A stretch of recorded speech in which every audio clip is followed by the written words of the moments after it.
AJPI, association d'assurés engagés et responsables, présente Sud Radio, le grand matin week-end, la force de l'engagement, Muriel Réus. Bonjour Muriel. Bonjour Laurence. Alors avant de recevoir votre invitée Geneviève Darrieussecq, ministre déléguée chargée des personnes handicapées, ce matin justement vous parlez d'engagement contre les violences faites aux personnes handicapées. On estime à 12 millions le nombre de personnes vivant avec un handicap en France. Un Français sur 5 est concerné. La situation des violences commises à leur égard est très préoccupante. 80% d'entre elles sont victimes de violences psychologiques, physiques, sexuelles, sexistes, dans les espaces publics, au sein de leur propre famille, dans les établissements scolaires, mais aussi, et c'est peut-être le plus incompréhensible, dans des institutions spécialisées censées les protéger. Selon le rapport de juillet 2020 de la Direction de la recherche, des études, de l'évaluation et des statistiques, les agressions se produisent à 38% dans leur quartier ou leur village de résidence, à 53% dans la rue, les transports, les établissements commerciaux. Plus d'un tiers des actes de violence sexuelle, d'harcèlement et d'agression sur majeurs et 43% de viols sur mineurs sont commises dans les établissements qui les accueillent par des patients eux-mêmes ou par d'autres résidents. De façon très largement majoritaire, les victimes handicapées connaissent leur agresseur. L'auteur de ces violences est le plus souvent majeur et de sexe masculin. Seule une victime handicapée sur 4 s'est rendue au commissariat ou à la gendarmerie après avoir subi une atteinte. Et près de la moitié des personnes qui portent plainte le font pour des faits de violence physique ou sexuelle. Être handicapé accroît de façon significative la probabilité de subir des violences physiques ou sexuelles, des menaces et d'être exposé à des insultes. Les femmes en situation de handicap sont 2 fois plus nombreuses à subir des violences que les femmes non handicapées.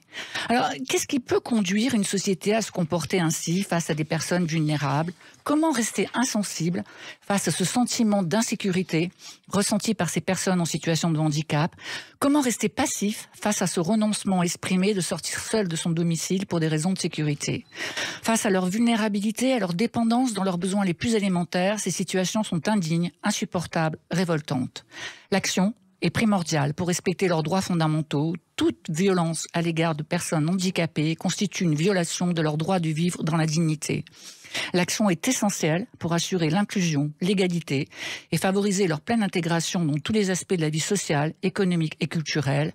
Enfin, l'action est capitale pour garantir la justice. Poursuivre et condamner fortement les auteurs de ces actes répréhensibles doit devenir un principe inamovible. La société plus juste, plus égalitaire, plus inclusive que l'on nous promet ne peut rester un projet, elle doit devenir une réalité. C'est une responsabilité citoyenne, une responsabilité d'État.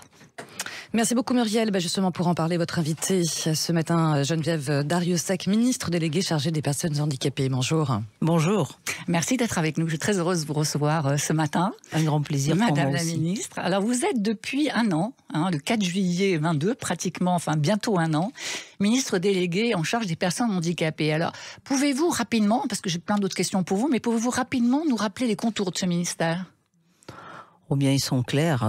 Ça concerne tous les sujets des personnes en situation de handicap et de leur famille, sachant qu'en fait, mon travail est passionnant parce qu'il est interministériel. Je travaille avec tous mes collègues ministres. En fait, la politique du handicap ne doit pas être une politique à part. On veut l'inclusion des personnes en situation de handicap dans notre société. Il faut donc que toutes les politiques les concernent, les politiques éducatives, l'éducation nationale, le travail. Aujourd'hui, j'ai présenté récemment des mesures dans ce sens-là avec Olivier Dussopt. Voilà, toutes les politiques du sport, les politiques culturelles. Donc nous sommes vraiment, je suis présente auprès de mes collègues en permanence et je leur demande dans tous les projets de loi qu'ils peuvent envisager et élaborer, de toujours penser à la part qui revient aux personnes en situation de handicap. Alors moi, à titre personnel, j'ai toujours cette question sur l'interministérialité parce que, en fait, évidemment, ça concerne énormément de ministères, mais chaque ministère a ses projets, à sa mission. Est-ce que cette interministérialité, elle est plutôt positive sur des sujets comme celui-là ? Je crois qu'elle est essentielle déjà à titre symbolique. C'est ce que je vous disais en préambule. C'est-à-dire que les personnes en situation de handicap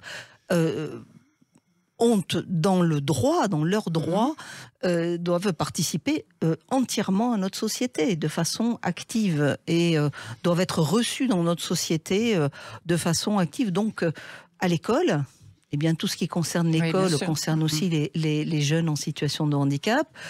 Dans le monde du travail, de la formation professionnelle et du travail, c'est aussi le cas. Dans tous les pans de notre société, nous avons leur parcours de vie est un parcours de vie comme tout citoyen et doit s'intégrer dans cette dynamique. Alors bien sûr, il y a des politiques particulières qui sont plus portées au niveau de mon ministère. C'est la politique de la protection ou de l'accompagnement des personnes en situation de handicap les plus sévères. Alors les établissements qui reçoivent ces personnes ou les services d'accompagnement qui sont mis en œuvre pour les accompagner à leur domicile ou dans leur lieu de vie.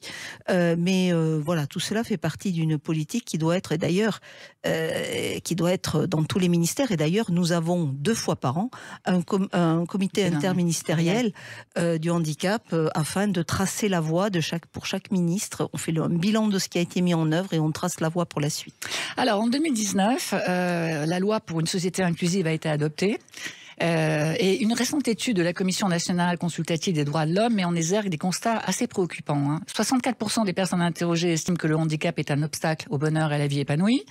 35% des moins de 35 ans sont d'avis que les personnes en situation de handicap ne sont pas capables de travailler, contre 19% pour la population générale. 31% estiment qu'il vaudrait mieux éviter qu'une personne handicapée ait des enfants et des élèves, et 46% déclarent qu'ils seraient inquiets sur leur enfance mariée avec une personne en situation de handicap. Alors, quel est votre regard personnel sur la progression de l'inclusion et la prise en compte de la diversité des personnes en situation de handicap aujourd'hui? Vous soulevez dans votre question quelque chose qui est majeur et que je dis quotidiennement.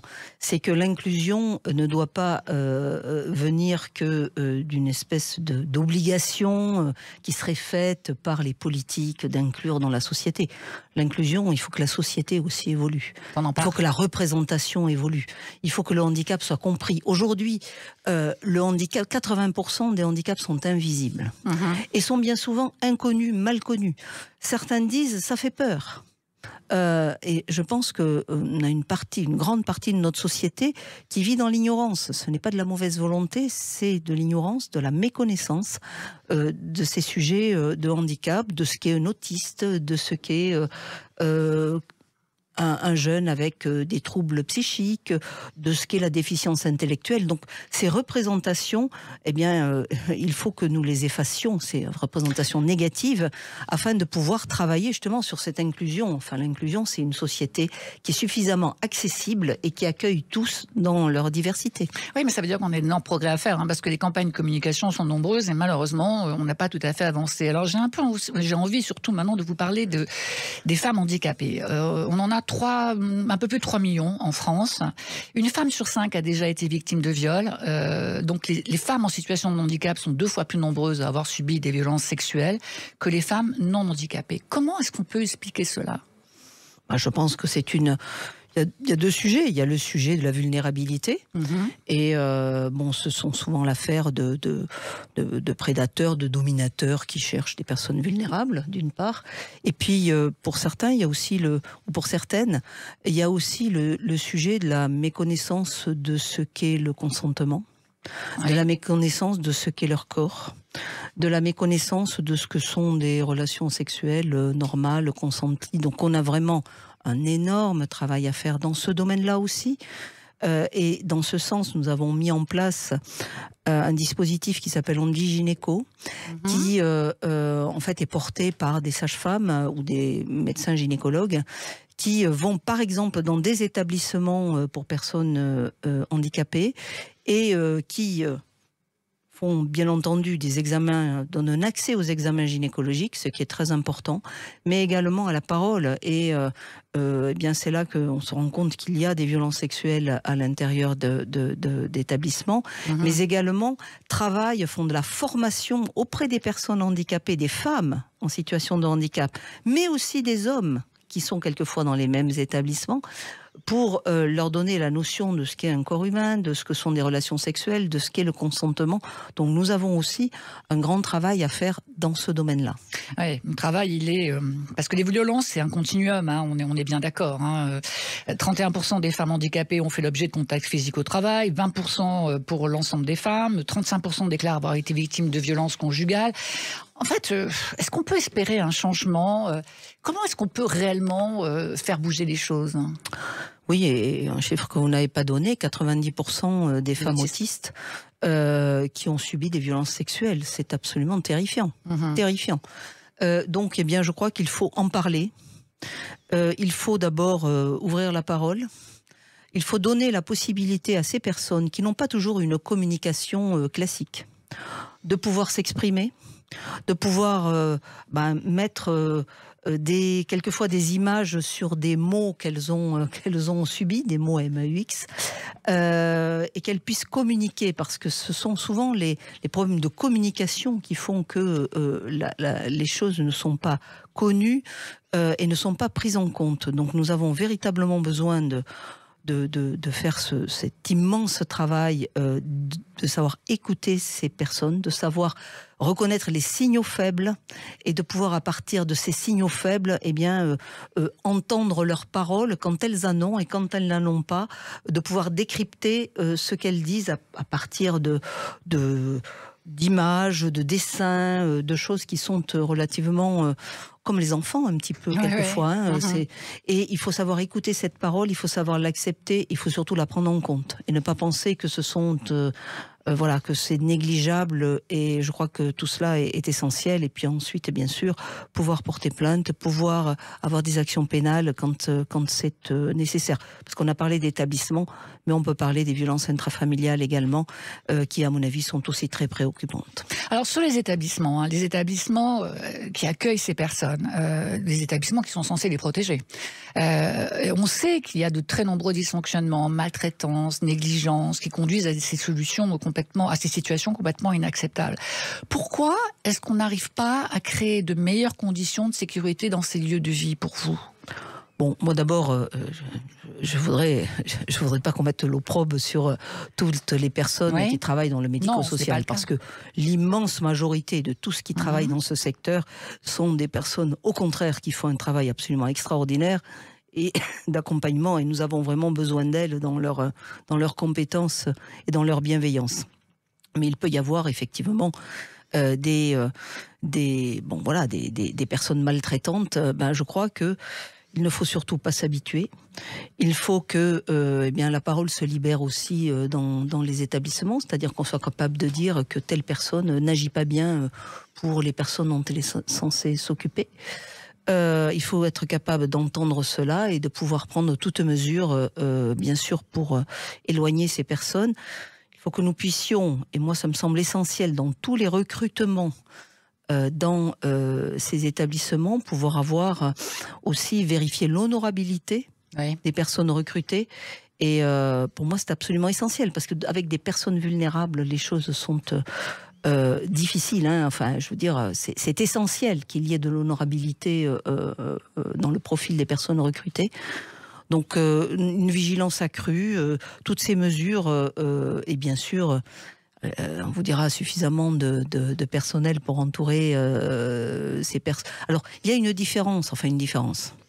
Pour moi c'est toujours de la violence, mais entre certains parlent de maltraitance parce qu'il n'y a pas suffisamment de personnel pour entourer les personnes. Ils ont le sentiment de mal faire leur travail, de mal faire cet accompagnement. Ça, c'est une chose que l'on règle en modifiant en ayant plus de personnel peut-être, mais aussi en modifiant les méthodes de travail. Mais il y a aussi les violences qui peuvent être assénées, et il faut être intransigeant, je le dis, y compris pour les collègues de travail qui voient cela. On ne peut pas rester insensible, et on ne peut pas se taire devant ce type de choses. Alors vous êtes né dans les Landes, vous êtes issu d'une famille agricole, vous avez exercé pendant 25 ans le métier de médecin allergologue, engagé aussi dans la vie associative. Moi j'ai envie de dire que vous avez toujours été ancré dans la réalité. Vous avez commencé votre carrière politique en 2004 à 48 ans, si mes informations sont les bonnes. Élue locale, conseillère départementale, députée des Landes, vous entrez au gouvernement en 2017. Vous avez été aussi secrétaire d'État près de la ministre des Armées, ministre délégué chargé de la mémoire des anciens combattants. Toutes les personnes qui vous côtoient vous disent attachés au terrain, au dialogue et à la modération. Est-ce que vous avez l'impression qu'il y a une omerta face à ces violences faites aux personnes handicapées? Comment est-ce que vous avez été empêché ou pas? Est-ce que vous avez le sentiment que finalement cette action elle est possible et elle est réelle pour vous? Je pense qu'aujourd'hui, pour avoir un peu vu le terrain, je pense que c'est quelque chose dont on ne parle pas assez dans le milieu du handicap. Oui, peut-être une omerta, on met peut-être un peu la poussière sous le tapis. Donc, moi je crois que ça, je ne peux pas m'y résoudre. Donc je souhaiterais que l'on en parle quand il faut en parler, que l'on dénonce les choses si elles existent, bien entendu, et surtout que l'on règle les situations. Donc oui, il faut agir. Moi je suis... écoutez, moi j'ai toujours été très engagée pour le respect des personnes, quelles qu'elles soient. Quelle qu'elle soit. Et le respect des personnes et le droit des personnes en situation de handicap, c'est de vivre pleinement leur vie, de la vivre le plus sereinement possible et de la vivre le mieux accompagnée possible. Et je ne me résoudrai jamais à laisser passer des situations de violence, quelles qu'elles soient, notamment à l'égard de ces personnes. Eh bien, Madame la Ministre, on va clore notre conversation. Je vous remercie et puis on sera toujours là, je serai toujours là pour vous donner la parole, pour nous éclairer sur ces violences et sur les mesures à prendre pour les combattre. Merci à vous. Merci beaucoup. Merci beaucoup. Et bien sûr, la force de l'engagement, ça sera écouté en podcast sur sudradio.fr. À dimanche prochain, Muriel. À dimanche, Laurence. Au revoir. Sud Radio, le grand matin week-end, la force de l'engagement, Muriel Réus. Avec AGPI, association d'assurés engagés et responsables.